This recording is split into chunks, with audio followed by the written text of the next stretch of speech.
Okay, geometry fans, our topic for today, this is section 1-1, points, lines, planes, and the coordinate plane. It's a lot of vocabulary and also quite a bit of review for you. So our objectives after this lesson, students should be able to identify and model points, lines, and planes, identify coplanar points and intersecting lines and planes, name parts and plot points on the coordinate plane, and determine if a point lies on a line. So before we start, let me give you your joke of the day. What did the oak tree say to the acorn? And the answer is geometry. Gee, I'm a tree. Okay, so we're going to start with points, lines, planes, and these are called undefined terms, which is kind of a weird thing for you because you're used to definitions. And these terms are technically undefined, that we can't really define them. And so we're going to start with a point. A point has no dimension. Okay? And that's the reason it's very difficult to define. We kind of think of it as a place in space. Now we can represent a point, and the way we represent a point is we put a dot, and then we name it with a capital print letter. So that is point A. Here's point B. Now you can use any letter that you want for it. You can say point C, point D. In terms of when we write this, the way we name it, we just call it A, or we just call it B. You don't even need to put the word point in front. So we represent it this way. But the reason there's technically no dimension, this is not really a point, because this has dimension to it. This has a width to it, a length to it. And technically a point has none of those. So that's why it's kind of weird we say it's undefined, but we represent it with this dot. A line has one dimension. So what a line does is we'll represent it, we'll draw a line. A line goes indefinitely in two directions. So in this case, it's going to keep going this way. That's what the arrow means. And it's going to continue to go this way. Technically, there's no thickness to a line. There's no depth to a line. So it just has one dimension. Now, the way that we name a line, there's a couple ways. I'm going to put a few points on the line. Let's call them C and D. One way to name this line is to use the 2 points, CD, and we put a line symbol above those 2 points. Now you'll notice there's no comma between them. We just write them next to each other, and then we put the line symbol above. Now the line symbol must have arrows. If you don't put the arrows on, you're talking about something else. You're talking about a segment. If I write this, if I write it like this, and notice there's no arrows, that is what we call a segment. We'll get to that in a few days. And what a segment is only the points between C and D. So here and everything between. But when we talk about this line, it includes CD, it includes what's between them, but it also includes what is outside of those points. Okay, it includes all of these. So we can name CD, but the direction does not matter. So we could also call it line DC. Okay, so there's 2 ways. Again, I have to put my arrows on there. Now the last way to name it, sometimes you'll see a lowercase letter next to the line. Now it might be in print, it might be in cursive. So if you saw something like this, that's my cursive B. That also would be the same thing. We would call this line B, or you could just say B. Now it needs to be lowercase. If I make it uppercase, then I'm saying that that's a point, but there's no point here. Okay, so this is not a point. B is not a point. It's just another name for the line. How many lines go through one point? Well, if we put a point here, I can draw a line this way that goes through. I can draw it this way. I can draw it this way. I can draw it this way. I could even draw it if I come from above. if I come from above and then hit the line and then shoot out the bottom side. So what happens is there are an infinite number of ways to go through one point. Okay, however, how many lines go through 2 points? So now if I take 2 points here, and I want to draw a line that goes through both of those, the only way I can do that is like this. So there's only one line that goes through 2 points. Okay, so that's a big concept, is that to be able to draw a line, we want to go through 2 points. Okay, and line CD, line DC, you may ask, why did we need 2 points to name it? Why can't we just call it line C? Is because if I only use 1 point, then there's an infinite number of lines that can occur. But if I'm trying to name one specific line, I have to have 2 points to do that. Okay, so a line goes through exactly 2 points. Actually, a line goes through infinite points. I can put infinite points on here, but through 2 points, there's exactly one line. All right, and this leads to a couple of other vocabulary words: collinear, non-collinear. Collinear means points on the same line. Collinear is points on the same line. Non-collinear, with the word non, that means points not on the same line. Okay, so again on the side here, let me draw an example. Here's a line, and let me put some points on the line. I'll say M, N, O. Let me take another point, and I'll put that off of the line. Okay, so one of the things about geometry that you're going to hear me say all the time is we want to visualize what's happening. We want pictures, because a lot of times it's easier to see the relationship if you have something to look at.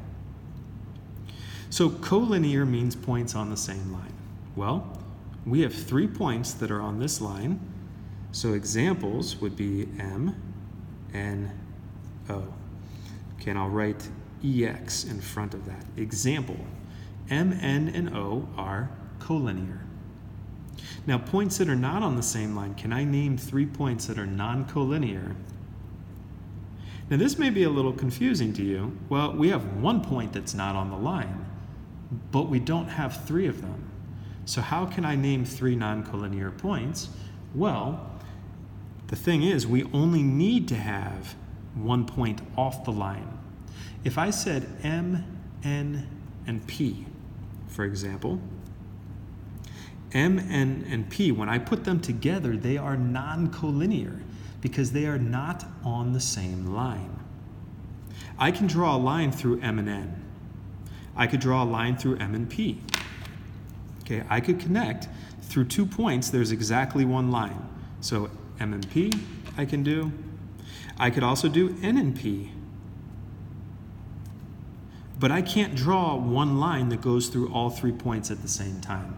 So taken collectively, these 3 points are non-collinear. Okay, so I'm going to go back just up a little bit. How many lines go through 2 points? That's exactly 1. And so we have a rule here that says through 2 points, there is exactly 1 line. Through 2 points, there is exactly 1 line. So that's a rule that is very important in geometry. Okay, so we've talked about points. We've talked about lines. Okay, line goes indefinitely in 2 directions. And then the third undefined term is a plane. Now, the description of a plane, it's a flat surface. A plane is 2-dimensional. The way that we represent this is we actually draw the plane as a parallelogram. And I'm going to put some points in the plane here. Let's call that W, X, Y. And then I'll put another letter here. I'm going to use a capital letter that's cursive. That's my capital P right there. That's my cursive P. To name a plane, okay, so here's how we represent it with this shape. And a plane, again, it's a flat surface. So if you think of this piece of paper, that could be an example of a plane. If you think of the table, that can be an example of a plane. The top of a book, if you look at the ceiling, the wall, we represent a plane with a flat surface. Okay, so we draw it this way. We draw it with a parallelogram, and the reason we do that is it makes it look a little bit more, we'll get into some three-dimensional stuff. Okay, the way that we name a plane is we need to have 3 points. So we can name the plane, we take 3 points, we could call it WXY. Again, no commas between them, we just list the points. Now the order does not matter, so we could also say YWX. A third way that we could do this, if we have this capital cursive letter here, this is another name for the plane. We could call it plane P, or just P. So actually here's 3 ways that you can name this. Okay, so P is not a point. You don't see a dot there. P is actually the name of the plane. Now, how many points determine exactly one plane? The answer is 3. Now, you may think about that and say, well, wait a minute. When I look at a desk, for example, there's 4 points. When I look at this parallelogram, 1, 2, 3, 4, why isn't it 4 points for a plane? Well, the answer to that, and I can't really draw this, but if you think about, if you've ever sat at a table where one of the legs is shorter than the other, and then the table shakes because all 4 points don't touch the surface, they don't touch the floor. You don't need 4. If you think of a video camera and a tripod, the advantage to having a tripod is that with 3 points, you're able to touch all 3 of those will always touch the floor. You won't have any shaking. It won't be uneven, no matter how you set up the tripod. Okay, so for a plane, to determine exactly one plane, what we need is 3 points for that. Now we also have coplanar and non-coplanar. Coplanar means in the same plane. Non-coplanar means not in the same plane, and we're referring to points again. Okay, so as an example here, here's a plane. Let's use WXY again. I'm going to put a 4th point there. I'll call it Z. And then I'm going to put a point above the plane. I'll call that V. Now you have to think 3-dimensionally, okay? This is the flat surface. Imagine that V is somewhere above the plane. So if I wanted coplanar points, okay, I could choose any of these points here. I'll choose all 4 of these actually. So W, X, Y, Z are coplanar. I can draw one plane that includes all 4 points. But if I include point V now, no matter which other 3 I choose, I can do W, X, Y. And notice I do put commas between them now because I'm not talking about the plane itself. I'm talking about individual points. As soon as I include V, there is no way that I can connect all 4 of these in the same plane. I can't do that. So these together are non-coplanar.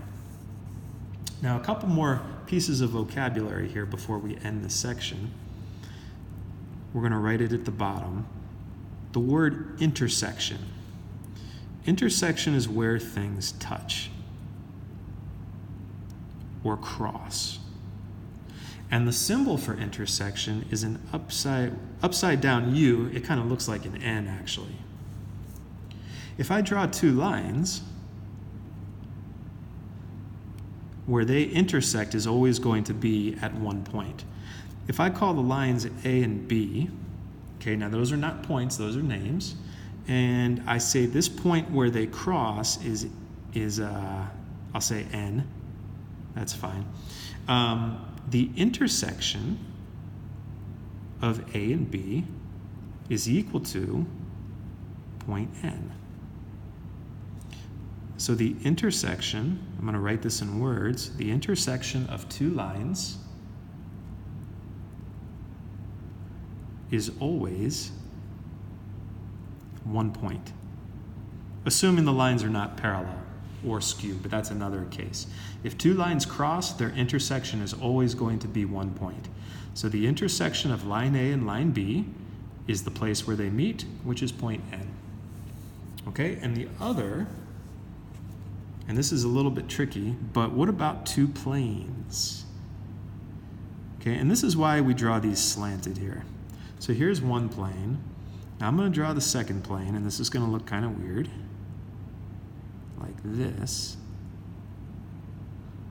Okay, another parallelogram.